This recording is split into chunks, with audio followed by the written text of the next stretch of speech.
We are Steve and Jill. Together, we've been buying and reselling land since the 90s. Our data-centric approach leaves our buyers asking, how can you sell it so cheap? Here on the Land Academy Show. We answer that and more.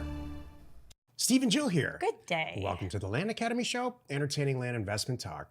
I'm Steve and Jack Butala. And I'm Jill DeWitt, broadcasting from sunny Southern California. Today, Jill and I talk about how to make a good land posting. Sorry. I got a little confused there for a second. Oh, good. What is a good land posting? What is a land posting? What? What's a land posting? Wait a minute. Wait, don't I just call my real estate agent and say, hey, I've got a piece of property. How about you sell it? Can I just put a for sale sign on it and just walk away with my phone number? This got off to a good start. Oh, good. Because that's what I think the whole world thinks. I might think, okay, let's think of all the things that people that you just would just My do, sister-in-law is a real estate agent. I'm sure she'll do it. Last Christmas, she was talking about a piece of land that she looked at. Let's call her. Yeah, that's She'll perfect. get it sold. It'll be fine. Well, how about the girl that we bought our house from? Let's just call her. So it turns out it's the 21st century. Almost a quarter of the way through the 21st century we are. Think about that. And the internet and how we do stuff with computers has so dramatically changed this industry since it was kind of the whole concept of it. The modern day real estate industry was started in the 40s and 50s, 1940s and 50s. Mm-hmm. For some reason, there's lingering real estate agents still. Yep. If you want the answer to that question, go see who the number 2 lobbyist group is in Washington for the last 35 years. That's interesting. It's the National Association of Realtors. Anyway. Who are they behind? I hate to guess. Does it start with an N? I don't know. What's N? Is number one is it the NRA is number one? NRA's up there. It's top 5. Okay, I would guess. I'm like, I wonder who's number 1. Yeah, that's a good question. We should look these up. I obsess on this stuff. I know. And all 5 of them are, they're propping themselves up falsely. Like it removes the raw supply and demand of capitalism. But wow, that went sideways fast. Turns out. You're getting a lecture from Dad right now. Or Professor Steve. Pick one. Jill and I are in the pre-development of a show called The Jack and Jill Show, all about relationships and working together and, kind of like couples therapy and a non-real estate show is what Jill wants to do. And I completely agree with her, and I can't wait to do the show. Happen. So what we're practicing. That was a Jack and Jill episode. There we go. Perfect. Thank you, Professor Butala. It'll launch in October, and I'm sure it'll fail. Hey, I get to sleep with the professor. Yeah, that's what this new show's about. Good, okay. That gets me thinking. It's like the middle of the day right now. Uh-oh. Turns out, when you own a piece of real estate, specifically land, which is what this show is about, you have to take a lot more personal responsibility in getting the thing sold. You do all the work to buy it, right? You can't just shove it on some real estate agent and expect it to get sold in almost all situations. So you have to do a posting, like an online posting. Right. It's a literal piece of HTML. And so you create this posting, and then you blast it. This is the whole show. Yeah, we want to save it? Because I got stuff to say, too. You got to do land posting. All right. Before we get into it, let's take a question posted by one of our members on the landinvestors.com online community. It's free. Kent asks, do any of you guys use them? If so, which model? Okay, I'm sorry. Our script person cut off the beginning of the question. Do you Here's know what Kent really asked. Okay. He said he's thinking about purchasing a handheld GPS unit. Oh. And then that sentence. Do you have? I cut this off. This is a good Jack and Jill thing. Yeah, it is too. If you work with your spouse and they make an honest mistake like this, what do you do? What do you do? I don't know. You have a couple choices. This is a total Jack and Jill episode. Did I do it okay? Sure, the camera's on, so she can't yell at me. Oh, thanks. But you have a choice. You can blow your top and get all upset and wreck everybody's day, including your own, or you can just say, you know what? That's what I do. Plus, no, I don't do that. No, I don't. You never do that. I know. Like never. I know. I mean, I think about that because I think what I meant to say was I think about that path, and that's not the path I want to go. I choose not to get in an argument, and I lose. I lose a good large, this is a Jack and Jill show right now. I lose more than half of our battles because I don't have the energy and you do. I don't look at it as winning and losing. The only reason I ever like address anything is in the hopes that the next time it comes up, we kind of have some kind of systematic protocol other than just crazy emotion. As in, don't argue. This is totally that show. Exactly. This Jill and I have been Steven's thinking about. protocol is I'm going to hit it home now. That she's not going to want to question this ever again. No, you mean because of the wrath? Anything. I mean the content. Yeah. You know what? I inadvertently left out a sentence in our script. I don't care. I know. I didn't throw you under the bus. I know. Okay. I know. So if you did though, not yelling about it and saying you're an idiot, which you never do. That's not how you go about that. People do what that. You do, I know. Sad. What you should do is say, this is inconvenient, Steve, and I get it. And how can I help you so we don't copy and paste the wrong stuff anymore, like you're in third grade. Do you want to know? Hey, to finish the Jack and Jill excerpt here, do you want to know how I really do handle it? I have a mantra in my head. It was an accident. Don't lose your cool. Move on. Yeah, I say that often. My whole thing is, how can I help you do this so that we don't do this next time? Hey, you know what? It usually ends up in everybody yelling at each other anyway, but these are nice thoughts. We're on show 1000 and whatever. If you accidentally forgot part of the question, who flipping cares? That's awesome. You knew what it was. If we had cameras on all the time, we'd never argue. It would just be happiness. I would love it. I actually would advocate for that. Wow. I'm going to think about that. Yeah. It's like a $300 solution to some huge grief removal. All right. So, do any of these which one of these GPS units do you guys use? And if so, which model? So one of our members, Andy, wrote in. He said, I have always had good experiences with Garmin handhelds. And my dad had those too. I mean, Jill's a pilot, so that's why I put this in here. I should get a new one. They're pretty, I bet they're like amazingly awesome now. I'll put that on my Christmas list. Mine is an old Dakota model and has been great. Lately, though, I've just made KML files using Google Earth, and I use the free Maps.me app on my phone. So what he's saying is he plots out the waypoints. This is GPS 101. Plops out the waypoints in Google Earth while he's sitting in his house or in front of a computer with GPS coordinates on them. And then go ahead. And then pops it into his Maps.me app on the phone. It doesn't need a single signal once you load the base maps. That's huge. It's also easy to share with future buyers so they can go and check out the properties. Surprisingly, just about everyone I've shared the KML files with has been able to get to it pretty easily. I figured I could have created some headaches. The KMLs are pretty easy to make, and it beats having to enter all the coordinates separately. If you work with a drone photographer, they can also import it into the DJI Ground Station Pro app to see where the property lines are in order to line up their shots rather than winging it. This is great stuff. I know, and it's wow. Go ahead. Thank you. Finish it. The first screenshot is of the Maps.me app. I guess they put it it's in our online community if you want to go see this. It's in landinvestors.com if you just look up GPS coordinates. Showing a portion of the outline development. The second image shows the DJI app with a flight plan over a KML outline to automatically take pictures of a property. The drone guy just has to hit go when he gets there. The KML files are a pretty powerful tool that not many people seem to be utilizing. That's right. I agree with that. It would actually be an awesome addition to ParcelFact to spit out a KML in addition to the GPS coordinates. So nice. creating a KML file out of ParcelFact is now on my list. And as tech projects go, it's not a big deal at all because every lookup that you do on Google Earth is a very specific URL that's GPS coordinate based. So that's something very easy that we can do. This more than answering this GPS question, this is a value that this group brings. Because I'll tell you, this is very truthful. I could have never answered this question, and I don't think Jill could have either. Not like this. Not the way this person did with personal experience. So, right. And he's not only with personal experience, he answered the question and then offered a better way to do it, and then told us how to do it. Right. In great amount of detail and in perfect sentence structure. So that's the value of Land Academy. Exactly. It's not, Jill and I are, by the time this airs, we'll be having our live event, actually, now that I'm thinking about it, on this day.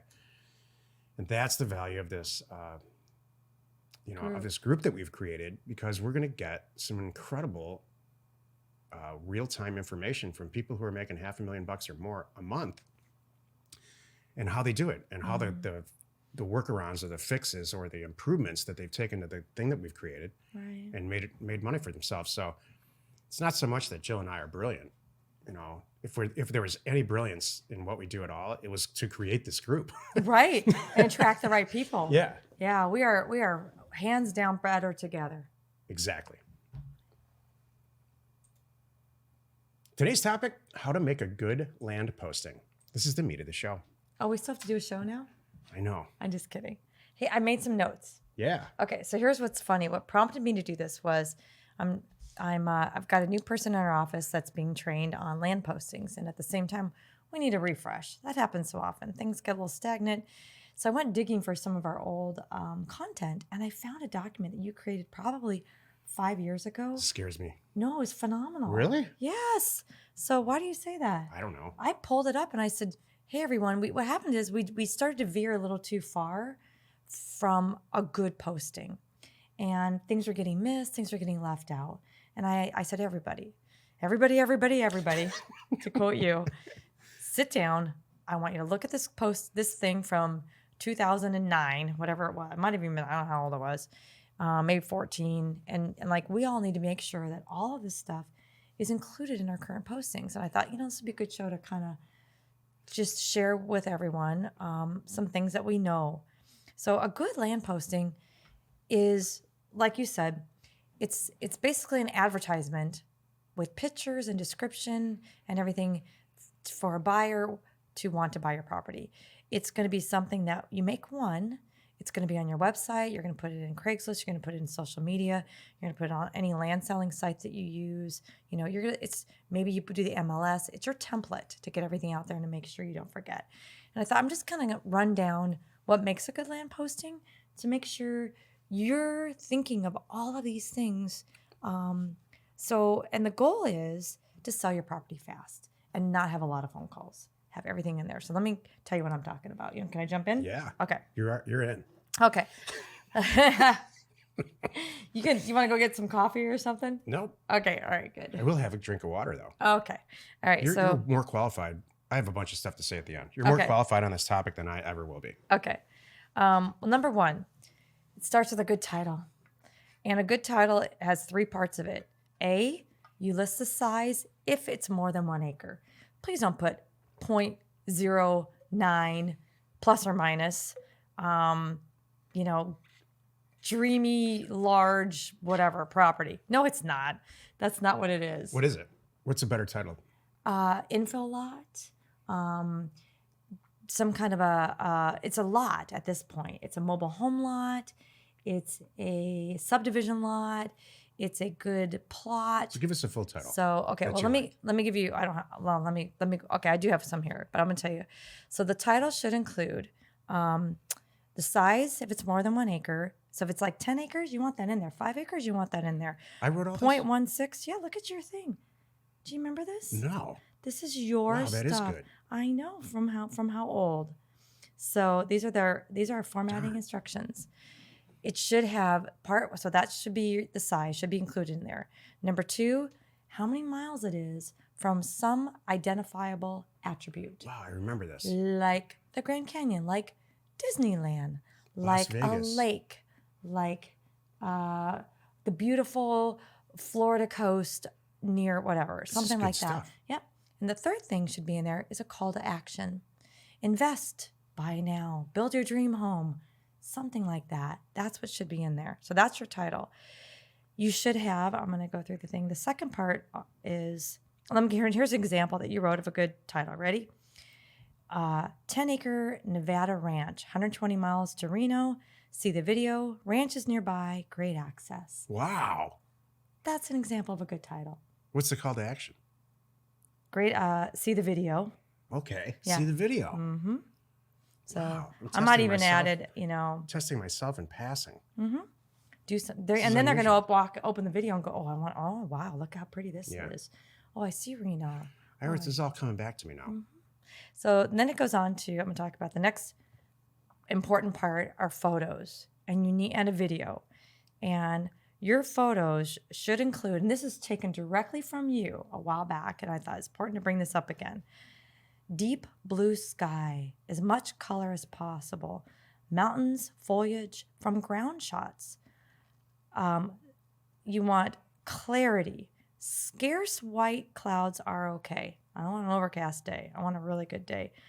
Would you want to be there? Would Clint Eastwood be riding around in the background somewhere? I wrote this stuff? You wrote this. This is really good quality stuff. I'm going to interrupt you for a second. Okay. It's not, in photography, it's with real estate specifically, putting the camera on the ground and shooting up is always great. Mm-hmm. Always. You want to make it look, with houses, buildings, all of it. In movies, you'll always see shots of buildings or houses from the ground. With people, it's atrocious. I do not want to appear bigger in the photograph shot from the ground than I really am. When I personally take pictures, and we have tens of thousands of pictures that I have personally taken since the 90s, they're actually included in the program, in the land program. You'll see tons and tons of shots with the camera on the ground. Go ahead. This is, by the way, in our program. The stuff that I'm rattling off right now is in here. I'm just reading a condensed version that we pulled together for our team. So, and by the way, I'm happy to share this document. Yeah, reach out to us. Yeah, if you want this document, it's literally reach out to support at Land Academy and we'll get it to you. Yeah, we'll put it in the knowledge base there. So, yeah. Okay. Now, also do not include, you'll love this, pixelated pictures, snow, the color gray, pictures that look like the surface of the moon. You know when I do stuff like this that's real detailed? Hold on a second, Jill. You were obviously mad. I was mad. Exactly. And I'm sure I sat in a dark room back then and I was out of anger. Created this whole thing. Brought this down to the 4th grade level. Yeah. So that everyone could just follow the rules. And now it's resurfacing a decade later. Right. You also said don't include attributeless pictures or inaccurate pictures, which are true. You don't want to see tall pine trees in the desert. Or, that says not. Don't do that. One of my peeves on land listings is a picture of Las Vegas and the property's like an hour away from Vegas, like Las Vegas Strip. Right. What the heck is that, by the way? I know, that's a cracks me up. It really bugs me. Exactly. Okay. Then the next thing you should have going on to that is the property statistics, everything, all the details about the property. And you want to include in there the size, the APN, the legal description, the state, the county, the general location, GPS coordinates, maybe driving directions. Maybe. Yeah, that's what this question was about today, this GPS question. Mm-hmm. Actually, that's a modern version of doing driving directions. Mm-hmm. You can get driving directions to any GPS spot, even really rural vacant land, if you go into Google Maps, not Google Earth. It's just like if you're taking a trip and you type in your destination and it's and it says go on this road. Younger generation will really understand this. Mm-hmm. So it's I say this because driving directions were the biggest pain before all the Google Earth and all of this stuff back in the 90s. It was so hard to just take a paper map out and say, go east on I-93 till you get to, it was very time consuming. You want to include things about zoning, power, if there is any, water, sewer, if it exists, roads, are they paved, are they dirt, property taxes, put in there what the annual property taxes, if it's current or not current, put it in there. These are all things too that are going to save you time. People are going to, a real knowledgeable, serious buyer will read that and you have all your questions right in there. All their answers are in there. That ties into my point. If you do the right land listing, this is how you know you've hit it. Mm-hmm. Number one, you don't get any questions. Right. When you're listing 30 to 80 to 100 properties a month, you got to have a template listing that's very consistent, and you have to do one that answers everybody's questions. Mm-hmm. So if you're getting a lot of questions, the only reason that people should be calling you at all on rural vacant land is just to see if you're real. Like, hey, I just want to see if there's somebody on the other end of this before I check out on the internet. Or how do I pay, or things like that. They're asking you a lot of questions about the property itself. somewhere you failed in the posting, Right. describing what it's all about. Exactly. And then we go on to the next thing, is how to buy and the deed process. You want to put that in there. And then finally, you want to put a little something about you, about us, who you are, how long have you been in the business, where they can reach you, contact us kind of thing. So that's really what I wanted to go over today. How many times have you gone into Land Watch or Land and Farm or somewhere, and even the MLS, and you see one photo or no photos, right? It's Or like a pictures coming placeholder. soon or Exactly. And all it has is the APN and the county and the price. You're like, and a phone number. Really? Yeah. You think I'm going to do all that and call you? No. I don't know why they even bother. What's the point? It's the funniest thing. So who's going to find it and see it and want it? Make a good listing. So that's what. Make a listing like you're proud of the property. Mm-hmm. Like it's not just an afterthought and you really wanted to go to the bar. Yeah. You know what? And another thing is, we have this now in our current system. When we buy property, there's usually something that gets us excited about it. So I have a little thing in there, and we call it, what do I call it? It has a funny name to it now, but it was something about, the hot little attribute. What got us excited about the property? And I have a field in there, and I'll put in like, It's called the hook or something. that's it, the hook. And because I want to share that with a good, thank you. We got you. Actually, this is one of the things now that I'm thinking about it. I'm actually really good at this. Mm-hmm. There's not a lot of stuff. There's like 4 or 5 points in all this that I'm pretty good at. Data is one of them. You're really good at this. I just know, why? Because whatever excited me, as soon as these properties come in and I go look at it and say yes or no, I'm doing the same thing that the buyer's doing. So whatever the things that I'm like, wow, it's close to a lake, or man, it's got road access, or it's way underpriced. That's a huge thing. Whatever you're excited about, that's the hook. Mm-hmm. That's what the seller's going to get, the buyer's going to get excited about. And you need to convey that in a posting. Yep. And I'm learning, I learned so much since we started Land Academy about where people struggle and where their talents are and where they might not be. Right. This is really important. Right. Glad we're doing this show. It was a Joe's idea. One other thing that I didn't cover that I don't remember, but usually we put it towards the top of the posting, just a paragraph about the area, how close it is to certain things. Yeah. That's kind of nice. Don't make it 3 pages long. Nobody wants to read through all that. Where the post office, exact mileage to the post office and the Walmart and this and that. We have 3 sections in a listing. It's the immediate area description, like what's really right there. Is it close? We have a lot of property in Arizona and a bunch of property in close to a town called Wilcox. So we describe Wilcox in there because it's like blocks away. Yeah. So there's Wilcox, then I call it the local property, then the area. What's the area all about? Well, it's Arizona, and the population's growing really fast. It's warm there. And then the bigger picture, like the big picture of, the Southwest rocks or whatever. Exactly. It's like kind of like this, like a triangle. And yeah, with a point, a pyramid. Perfect. Got all excited. You did. Join us next time for an episode called Maximize Your Valuable Time, Fielding Inbound Phone Calls. And we answer your questions posted on our online community at landinvestors.com. It is free. You are not alone in your real estate ambition. It was a long show. They were good. This is good, though. It was really This is a good, informative real estate. You did a lot of homework, Joe. I appreciate that. You're welcome. I would have never. Thank you. The Land Academy Daily Show remains commercial free for you, our loyal listener. So wherever you're watching or wherever you're listening, please subscribe and rate us there. We are Steve and Jill. Information and inspiration to buy undervalued property.